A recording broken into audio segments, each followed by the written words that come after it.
Demek şariat degende murda bardığı düşünülse hazır urmatlı bir tuğanım yok şariat degenimizde kanday olup dese bu oşo tışkı amallar fıkıh düşünüp kalsa alemi tarikat degen emne dese adam hakikatка жетүүгө болгон аракет жолду тарикат деп айтабыз. Тарих деген араб тилинде жол деген сөз. Bizde hakikat деген түшүнүк бар. Шариат деген түшүнүк азыр урматтуу бир туугандар кантип намаз окуйбуз, кантип жыгылып турабыз, кантип ораза кармайбыз, өлүп калса кантип көмөбүз деп кыймыл аракетке пайда болгон нерсе соода саттыкты түшүндүрө турган болсо, bizde урматтуу бир туугандарым тарикат деген нерсе бар. Тарикат бизге максат эмес, тарикат бизге жол, каякка хакыйкатка апара турган. Биринчи баскыч шариат, экинчи баскыч хакыйкат негизи өзү. Анан шариатта адамды хакыйкатка апара турган жолду, аткара турган жанагы окуу жайды, иштин бардыгын тарикат деп атайбыз. Ошон үчүн тарикатка түшүптүр дегени, адам шариатка келгенде тарикатка түшүп дегени, ошол тасаввуфтун устаздарынын биринин колуна түшүп, ошондон сабак алган, ошол хакыйкатка жете турган жолдо жүргөн учурун урматтуу бир туугандар эмне тарикат деп атайт. Анан ошол тарикатты карманып, ошонун эрежелерин аткарып, тарикат боюнча устаздарга да сабактарды берип, сыноону берсе, ошол сыноолорду аткарган адамдар эмне болот десе, бул адамдардын ички амалдар оңдолуп баштайт.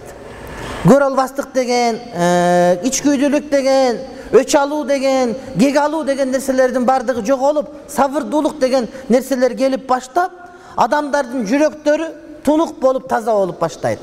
Демек тарикаттын максаты эмне десе, шариатты карманып деле ичи бузук боло бериши мүмкүн. Адам тарикаттын жолуна түшпөйүнчө ичин тазалай албай калды деген ошондон. Тарикатка түшкөндө ошол тарикаттагы тартип менен, жол менен, устаздын берген тапшырмасы менен адамдын жүрөгү тазарып, урматтуу бир туугандарым. Анан аруулук келет жүрөгүнө.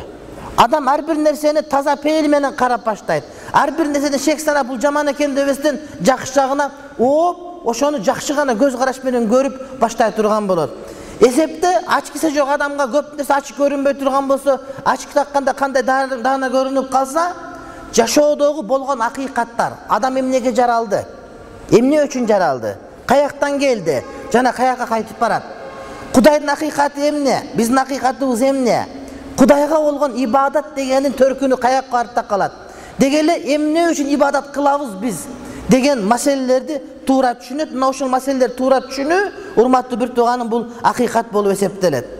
Адамдын жүрөгүндөгү тунуктук, аруулук жана тазалык аркылуу жүрөк кээ бир көзгө көрүнгөн жана көзгө көрүнбөгөн нерселердин акыйкаттарына жетет.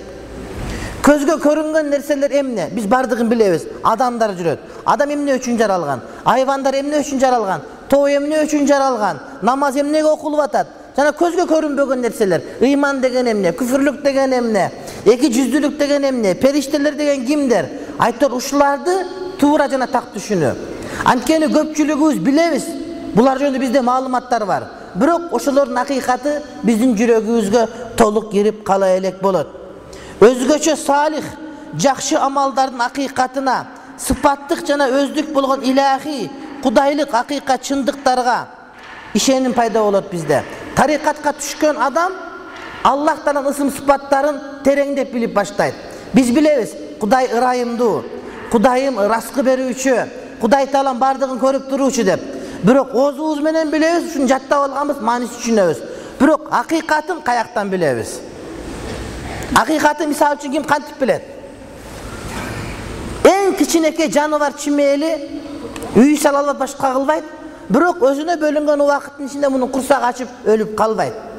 Ошондой эле кит, буту жок, колу жок деңизде турат, ошонун курсак ачпай Кудай ошонун дагы урматтуу бир тууганым кээде багат ошолордун бардыгын. Демек, Кудайдын ырыскы берүүчү экендигин анык көз жеткен адам акыйкатка, чыныгы акыйкатка жеткен болду. Ошого жеткире турган жолду аалымдарыбыз тарикат деп аташкан. Шариатты баарыбыз окуп билебиз, бирок тарикаттын жолуна түшөбүз эмне үчүн? Акыйкатка урматтуу бир туугандарым жетүү үчүн.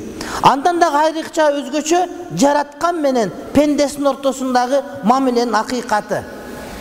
Биз Кудайды тааныбыз, намаз окуйбуз, бирок кээде намазыбызды багымдатты калтырып коебуз, кээде бешимди калтырып коебуз, Kээде элден корккондон, уялгандан окуйбуз, кээде окубасак болбойт деп окуйбуз.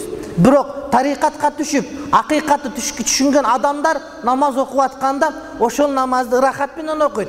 Эгерде ошоларга намаз келбей калса, мурдун келип бирөө бууп, койго таба кирбей калса, кантип дем ала албай кыйналып, же балыкты суудан алып кургакка чыгарып койгондо балык туйлап кандай суунда сагына турган болсо, тарикатка түшүп, акыйкатка жеткен адам намазга мына ошондой абалда болуп калат.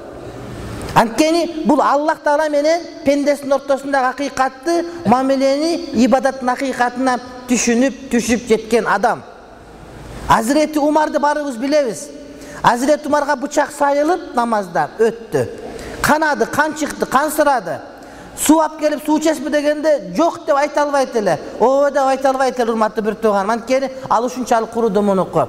Бирок азан айтылганда намаздын убагы кел деп чочуп ордунан турат эле, кан агып аткан боюнча намазын окуйт эле. Анткени Азирет Умар ошол даражага жеткен адам, ибадаттын акыйкатын билген адам. Намаз бул адамды кыйнап, ата оку, же балам оку деп окутуу эмес.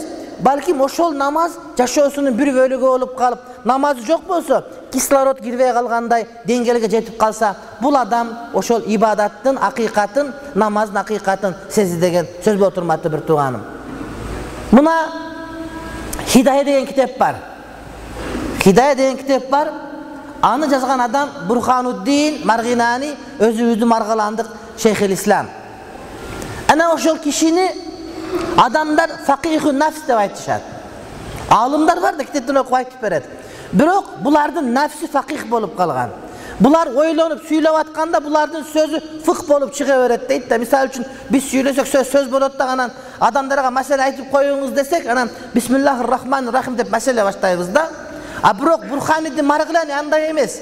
Анын сүйлөп аткан сөзүнүн бардыгы эле маселе, бардыгы эле фикх болгон. Анткени фикх буларга сиңип, фикхтин акыйкаты кирип кеткенден, мунун ойлонгон ою деле, көргөн көзү деле, жүрүш-туруш деле фикх болгон. Бул аялы менен урушуп атса деле, сөзүн угуп берсең, сөзү фикх болуп кулагыңа кире бере турган болот да. Анткени бул шарияттан башканы сүйлөбөйт, бардыгы шарият негизинде болот деген.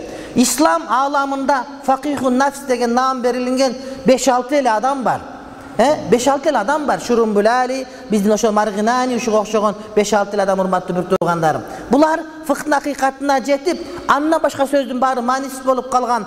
Демек, Кудай менен болгон мамиле, илимдин акыйкаты кандай экендиги буларга сиңип, кирип кеткен адамдар, урматтуу бир тууганым. Мына ошону акыйкат деп айтабыз.